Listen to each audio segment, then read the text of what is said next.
Hi, everybody, and thanks for tuning in. John Kelly, profiler here, and welcome. Well, it looks like we have some new news up in Delphi, Indiana. We've got a new sketch that they seem to be getting a lot of tips on, and I hope it works out sooner than later for everybody up there.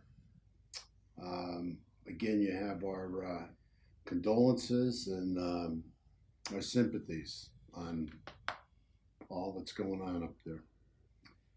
Um, Along with the new sketch, of course, we have a new word added into the phrase.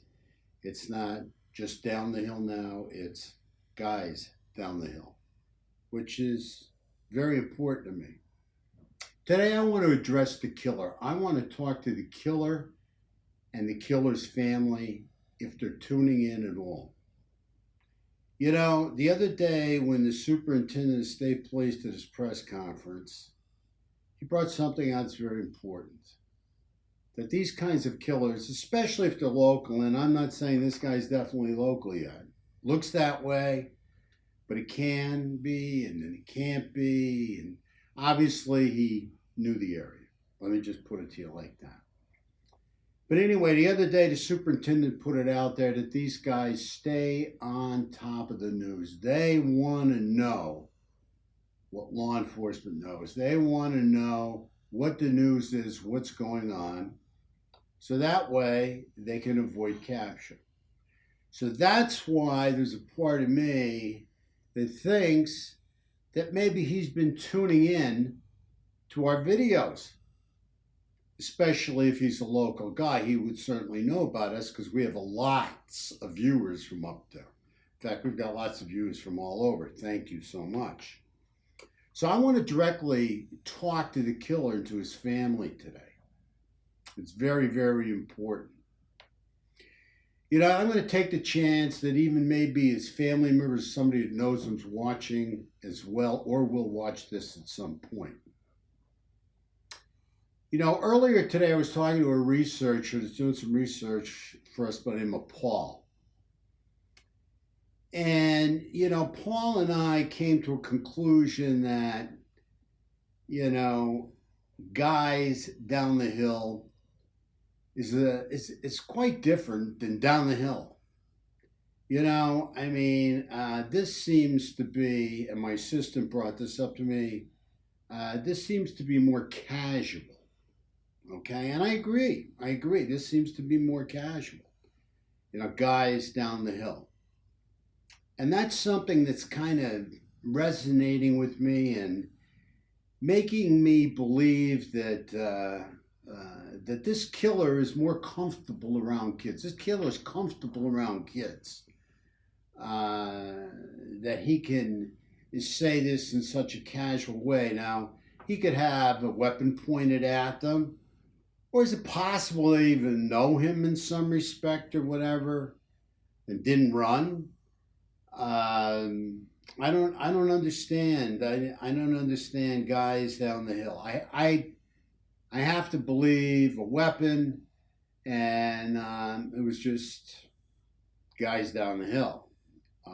But it sounds more casual than down the hill to me.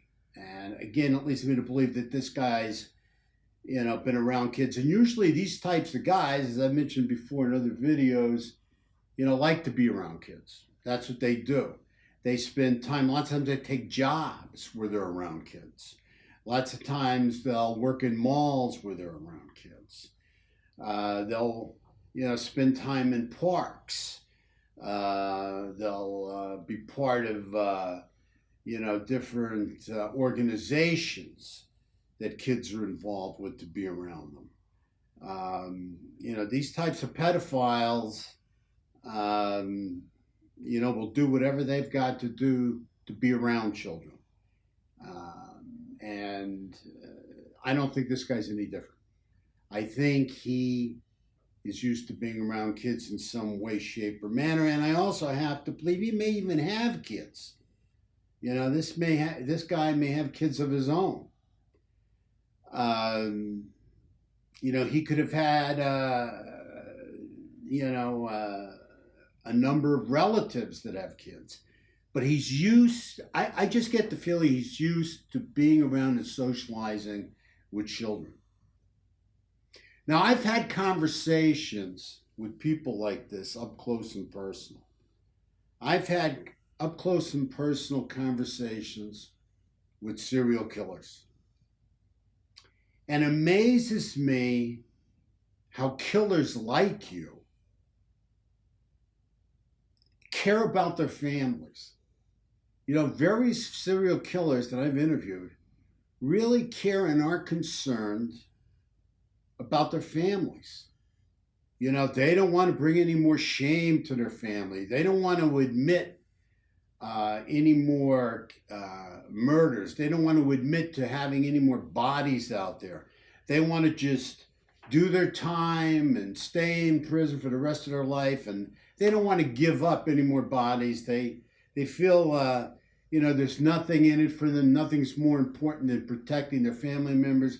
You know, especially their children. They don't want their children to go through any more shame or embarrassment.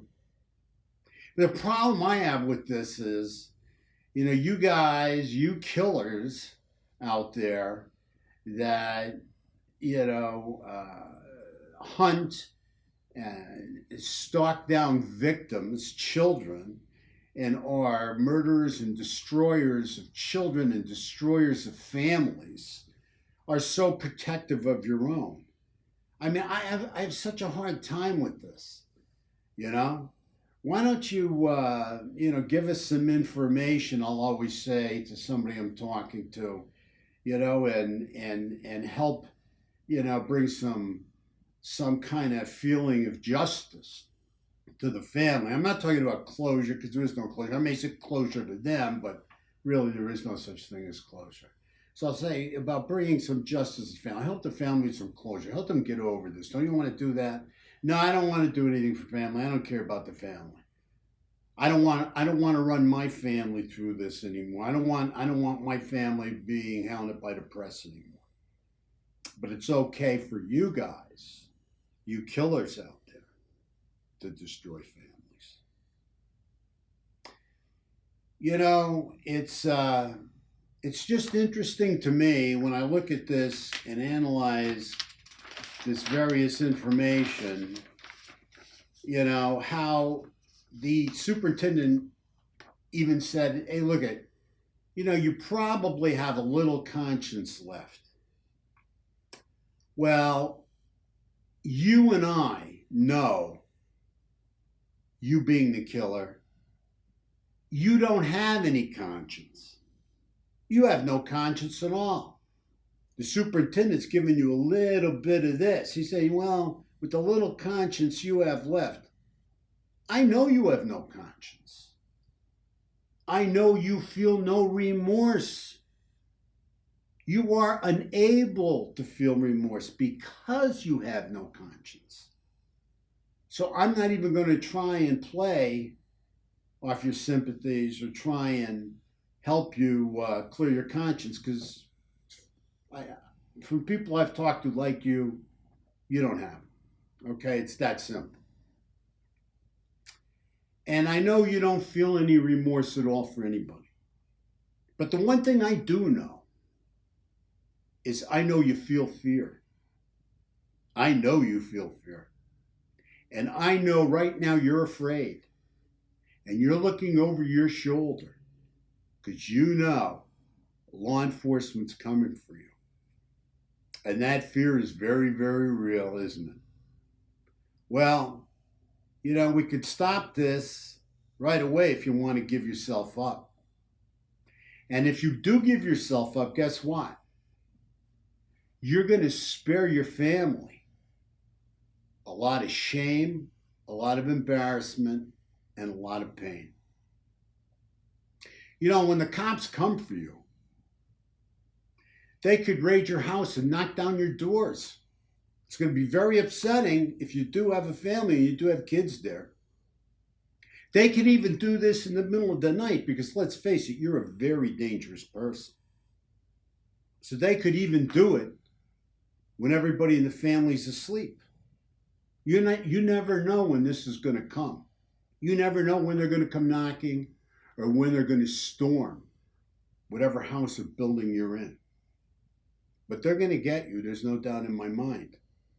So why don't you make the best out of a really bad situation and turn yourself in? And if you do have a family, like I believe you do, cut them a break here. Think about your family. I know you don't think about yourself. I know you don't care about yourself. But I do know you're in fear. And I do know you do care about your family if you have one. So I'm going on the assumption you do have a family. And this is especially true if you have children of your own. You know, you and I both know how the fantasies work, okay? You know that the fantasies go on in your head all the time. You can't control them. You can't stop them. And they only get worse. They only escalate. The question I have for you is, why don't we stop it? Why don't we end it? Because you and I both know that the fantasies will lead to the compulsion, to the urge. You will get that uncontrollable urge and you will act out on it. You know it as well as I do. And somebody else, some little girl or girl somewhere, is going to end up getting killed. So it's very important for you to get honest with yourself and to think about this and to do something about this. You can't stop. You're definitely going to kill again. You will not stop. You cannot control the urge. You can't control the fantasies. You cannot stop the compulsion. You understand and know this. To anyone out there that may know of a person, and especially I'm asking if there's a family person out there who suspects somebody in their family. So I'm sending out a plea to this killer's family and friends. If you have any suspicions that this person is the killer of these two little girls, please get to the police immediately. You're not doing him any favors by not reporting him, because he can't control himself. He's out of control. He will not stop. He's going to act again when he gets the urge or the opportunity, really. He can't control it. And at the same time, you're saving yourselves. Because it's one thing if he's gone down this road to hell and if he's following the highway of evil. But it's another thing if you turn out to be aiding this man by keeping quiet or hiding him for whatever reason from law enforcement. It's not only going to be bad for him, but it's going to be bad for you. And not only emotionally, but it could be legally as well. So I think the most important thing is, if you know anything, get to the police as soon as possible. We're going to put a number on there. I'm sure you guys all have the number out there. And especially if he's a local guy. But if you know anything, please report it.